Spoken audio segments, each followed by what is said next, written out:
मैं वर्षा डागोर, सहायक आचार्य राजनीति विज्ञान, राजकीय महाविद्यालय बयाना, भरतपुर। हमने अपनी लास्ट वीडियो में भारत की विदेश नीति की चर्चा की थी। विदेश नीति की अर्थ, उसका महत्व, इसके बारे में हमने जाना था। आज हम बात करते हैं विदेश नीति के अगले चरण के रूप में भारत की विदेश नीति के बारे में। तो किसी भी देश की विदेश नीति का एक विशिष्ट आंतरिक और बाह्य वातावरण के द्वारा निर्धारण होता है। इसके अलावा उसका इतिहास, उसकी विरासत, उसका व्यक्तित्व, विचारधाराएं, विभिन्न संरचनाओं आदि का प्रभाव भी विदेश नीति पर दिखाई देता है और भारत भी इस स्थिति का अपवाद नहीं है।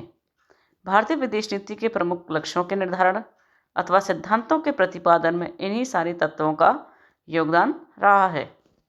अतः भारत की विदेश नीति के प्रमुख उद्देश्यों एवं सिद्धांतों को सही दिशा में समझने के लिए इसके ऐतिहासिक संदर्भ का अध्ययन करना जरूरी है, क्योंकि इस पृष्ठभूमि का विदेश नीति पर गहरा प्रभाव होता है।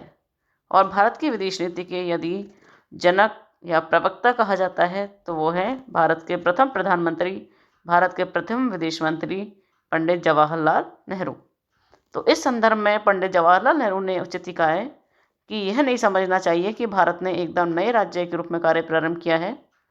इसकी नीतियाँ हमारे भूत व वर्तमान इतिहास तथा राष्ट्रीय आंदोलन के विकास तथा इनके द्वारा अभिव्यक्त विभिन्न आदर्शों पर आधारित हैं। तात्पर्य यह है कि भारत की विदेश नीति पर भी उसकी विरासत का प्रभाव या उसकी झलक इस पर स्पष्ट रूप से दिखाई देती है। इसलिए भारत की विदेश नीति की समझ एवं आकलन हेतु भारतीय राष्ट्रीय कांग्रेस एवं स्वाधीनता संग्राम के इतिहास पर दृष्टिपात करना अति आवश्यक है। इस काल में होने वाले विभिन्न घटनाक्रमों के आधार पर स्वतंत्र भारत की विदेश नीति का विकास हुआ है। स्वतंत्र भारत की विदेश नीति की जड़ें उन प्रस्तावों व नीतियों में ढूंढी जा सकती हैं जो भारतीय राष्ट्रीय कांग्रेस ने अपनी स्थापना के पश्चात के 62 वर्ष यानी 1885 से 1947 में महत्वपूर्ण विदेश नीति के विषयों पर अपनाई थी। यह सत्य है कि पराधीन भारत की विदेश नीति का निर्माण 1885 में स्थापित इंडिया हाउस लंदन में होता था।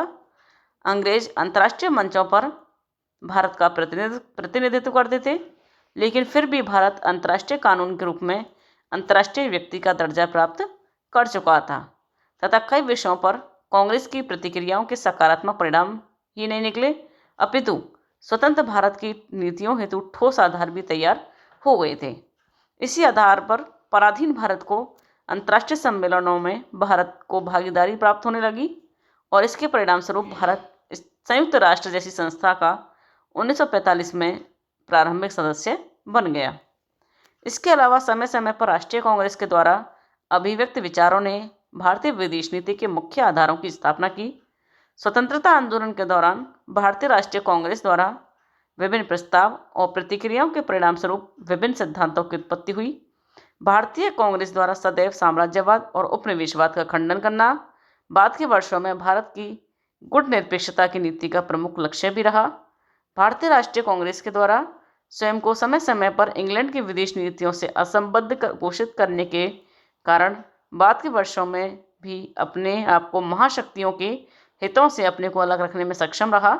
यानी जब संपूर्ण विश्व शीत युद्ध के समय दो गुटों में बटा हुआ था, दो महाशक्तियां थी, एक अमेरिका और दूसरी सोवियत संघ, तो उस समय भारत ने दोनों ही गुटों से अपने आप को पृथक रखा। मुस्लिम राष्ट्रों से सहयोग की नीतियों के कारण स्वतंत्र भारत ने हमेशा अरब राष्ट्रों का ही साथ दिया। कांग्रेस के द्वारा एशियाई और पिछड़े राष्ट्रों के प्रति सहानुभूति के कारण स्वतंत्र भारत में भी अफ्रीकी व एशियाई राष्ट्रों के समर्थन की नीति अपनाई गई। विदेश नीति की स्थापना व निर्माण के संदर्भ में भी राष्ट्रीय कांग्रेस की पहल को ही आगे बढ़ाया गया। अतः यह कहना अतिशयोक्ति नहीं होगी कि भारत की विदेश नीति के निर्माण में या निर्धारण में ऐतिहासिक पृष्ठभूमि का महत्वपूर्ण योगदान रहा है। स्वतंत्र भारत की विदेश नीति पर ब्रिटिश विरासत, स्वाधीनता संग्राम के अनुभव, राष्ट्रीय कांग्रेस की प्रतिक्रियाओं, स्वतंत्रता आंदोलन के नेतृत्व आदि का स्पष्ट प्रभाव दिखाई देता है। इन्हीं प्रयासों एवं बदलती हुई राष्ट्रीय व अंतर्राष्ट्रीय स्थिति तथा अन्य नीति निर्धारक तत्वों ने स्वतंत्र भारत की विदेश नीति के मुख्य उद्देश्यों और सिद्धांतों को जन्म दिया। अब हम चर्चा करेंगे भारत की विदेश नीति के उद्देश्य। प्रत्येक राष्ट्र अपने राष्ट्रीय हितों की पूर्ति के लिए विदेश नीति के उद्देश्य तय करते हैं। भारत की विदेश नीति ने भी अपने राष्ट्रीय हितों के अनुरूप विभिन्न उद्देश्य निर्धारित किए।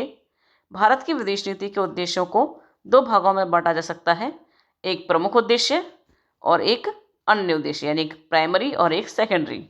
इसके अलावा विभिन्न विषयों को सम्मिलित किया जा सकता है।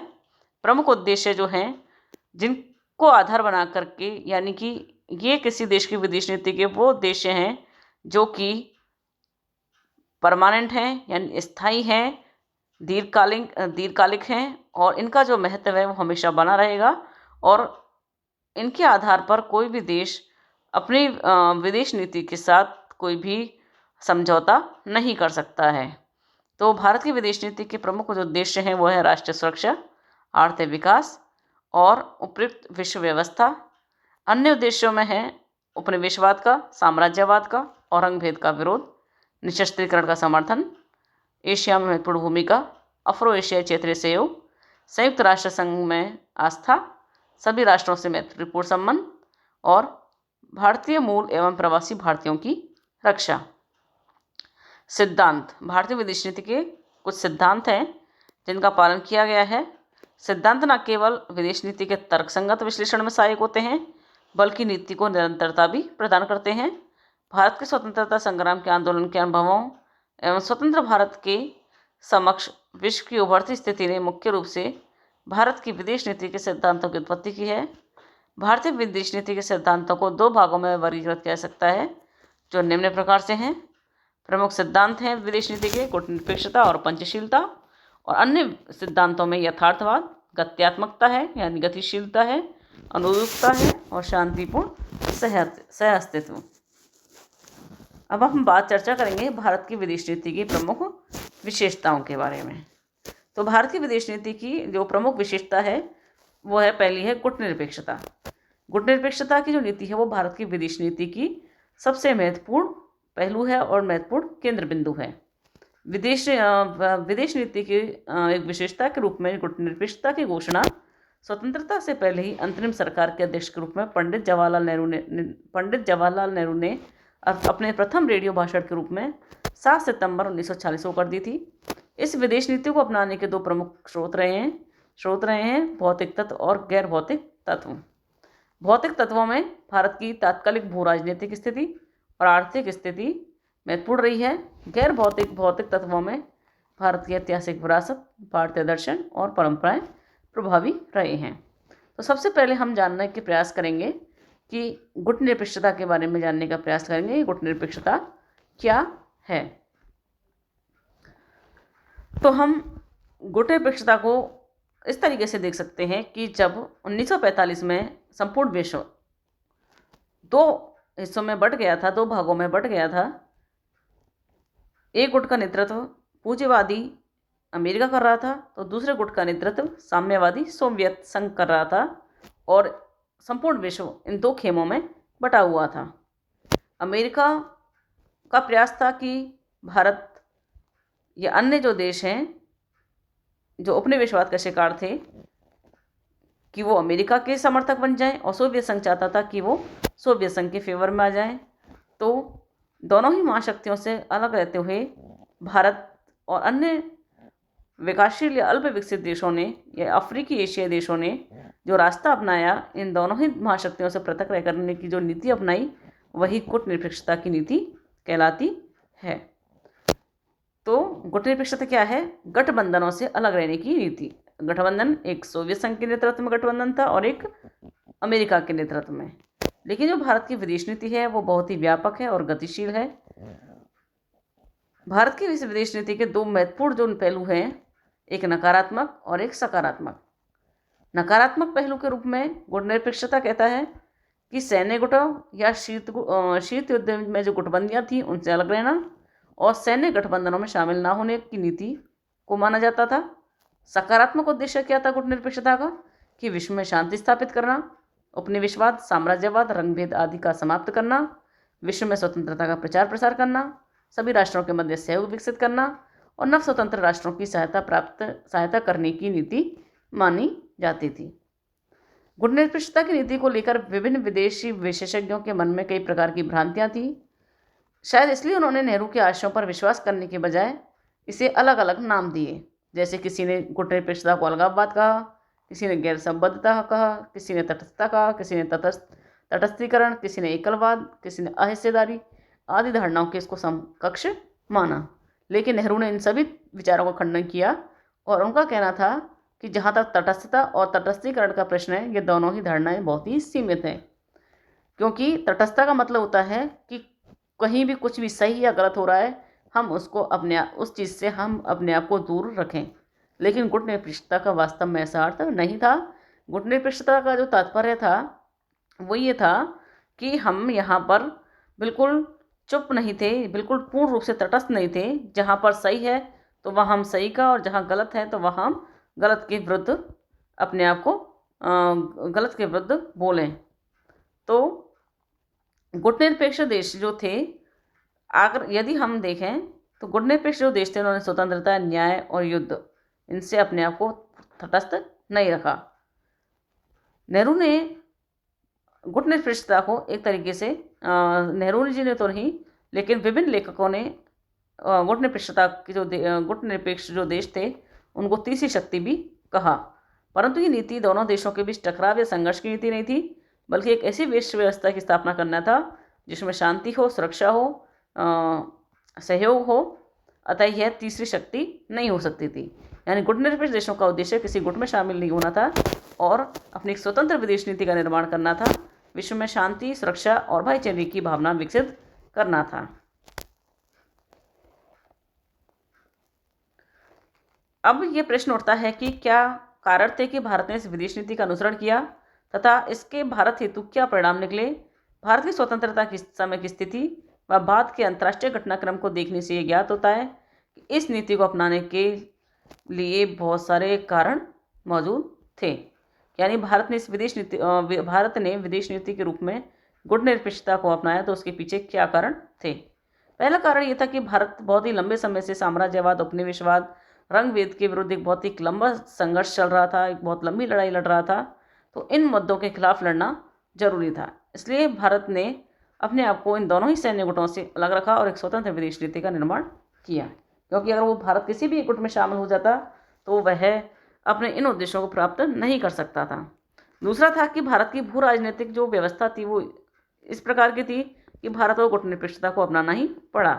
क्योंकि भारत के निकट में दो पड़ोसी देश जो साम्यवादी देश थे, एक तरफ सोवियत संघ और दूसरी तरफ चीन, ये दोनों ही पड़ोसी जो देश थे। और दूसरी तरफ इनसे भारत के जो पड़ोसी देशों के साथ जो सीमा विवाद बने हुए थे, तो भारत के लिए आवश्यक था कि वो किसी भी गुट में शामिल ना हो। भारत की उस समय की आर्थिक और सैनिक क्षमता बिल्कुल भी सही नहीं थी। आर्थिक विकास की इच्छाएं थी भारत की कि भारत को आर्थिक विकास करना था, प्रगति के पथ पर आगे बढ़ना था, और इसके लिए उसे दोनों ही गुटों से सहयोग और समर्थन की आवश्यकता थी। अतः वह किसी भी एक गुट के साथ जुड़ करके नहीं रह सकता था। विभिन्न देशों से जुड़ना एक यथार्थवादी परिदृश्य था, क्योंकि इससे भारत के पास अपने विकास के विभिन्न विकल्प उपलब्ध थे। एक नव स्वतंत्र राष्ट्र के रूप में भारत अपनी घरेलू और बाह्य नीतियों में किसी अन्य राष्ट्र का हस्तक्षेप पसंद नहीं करना चाहता था। नेहरू को अपना व्यक्तित्व नए राष्ट्र के समक्ष अपनी स्वतंत्र भारत की चाह और विकास की बाध्यताओं के अनुरूप भी यही नीति अधिक श्रेयस्कर प्रतीत होती है। इस प्रकार हम कह सकते हैं कि भारत की विदेश नीति के निम्न परिणाम हमें देखने को मिले। इसका अर्थ यह निकला कि भारत को विदेश नीति में सैन्य के स्थान पर विकास को वरीयता प्रदान करनी होगी। और यह केवल आदर्शवादिता नहीं है बल्कि अनिवार्यता भी थी, जरूरी भी था कि हम सैनिक क्षेत्र में गुटबंदियों में शामिल होने के बजाय हम विकास को महत्व दें। दूसरा था कि भारत की आर्थिक सहायता की जो मांग थी, इसको देखते हुए भी विश्व में सैन्य खर्चों में कटौती तथा गैर सैन्य तरीकों के द्वारा विश्व शांति हेतु प्रयास करना भी आवश्यक था। तीसरा है कि भारत को आर्थिक सहायता का स्वरूप भी अपने को दूसरे राष्ट्रों पर निर्भर न बनाते हुए चुनना था। इसलिए उसे सभी प्रमुख अर्थव्यवस्थाओं से जुड़ना था और इसकी अर्थव्यवस्था में सार्वजनिक और व्यक्तिपरक एवं निजी क्षेत्रों को बराबर स्थान देना आवश्यक था। भारतीय सुरक्षा मात्र सभी देशों से अच्छे संबंधों के कहने मात्र से आश्वस्त नहीं हो जाती। इस दृष्टि से भारत को अपने राज्यों की रक्षा सामर्थ्य बढ़ाने की बजाय राजनीतिक विकल्पों पर जोर देने वाला होना होगा। शीत युद्ध की प्रवृत्तियों के महत्वपूर्ण हो जाने से भारत को इन गठबंधनों से दूर रहते हुए विश्व शांति हेतु एक वैकल्पिक प्रयास करने होंगे और परमाणु शक्ति के खतरों को देखते हुए भारत को निशस्त्रीकरण बढ़ाने हेतु प्रयास ही नहीं करने होंगे, बल्कि इसे अंतर्राष्ट्रीय संबंधों की एक प्रमुख परंपरा के रूप में विकसित भी करना होगा। इस प्रकार हम कह सकते हैं कि भारतीय गुटनिरपेक्षता की जो नीति है उसमें भारत ने नेहरू के जो प्रमुख उद्देश्य थे उनको स्पष्ट करते हुए कहा था कि भारत स्वतंत्र विदेश नीति अपनाएगा, गुटों से पृथक रहेगा, विश्व शांति का समर्थक रहेगा, आर्थिक विकास आदि को प्राप्त करेगा। इसके अलावा भारत अपनी राष्ट्रीय गरिमा के साथ साथ जो नए नए जो राष्ट्र उभरे हैं उपनिवेशवादी चंगुल से उनकी समस्याओं से को दूर करेगा। इसके अलावा उपनिवेशवाद, साम्राज्यवाद, रंग भेद की नीतियों के विरुद्ध भी आवाज़ उठाएगा और भारत स्वयं उपनिवेशवाद का शिकार रहते हुए भी किसी भी राष्ट्र के विरुद्ध स्थायी कट्टरता का भाव नहीं रखेगा। अतः भारत ने ब्रिटेन, अमेरिका, चीन, सोवियत संघ आदि सभी देशों के साथ मित्रतापूर्ण संबंध बनाए और शांतिपूर्ण व सहअस्तित्व पर आधारित एक विश्व स्थापित करने की दिशा में कार्य किए। इसके बाद हम अपनी नेक्स्ट वीडियो में गुटनिरपेक्षता की नीति और भारत की विदेश नीति के संबंधों के बारे में चर्चा करेंगे। धन्यवाद।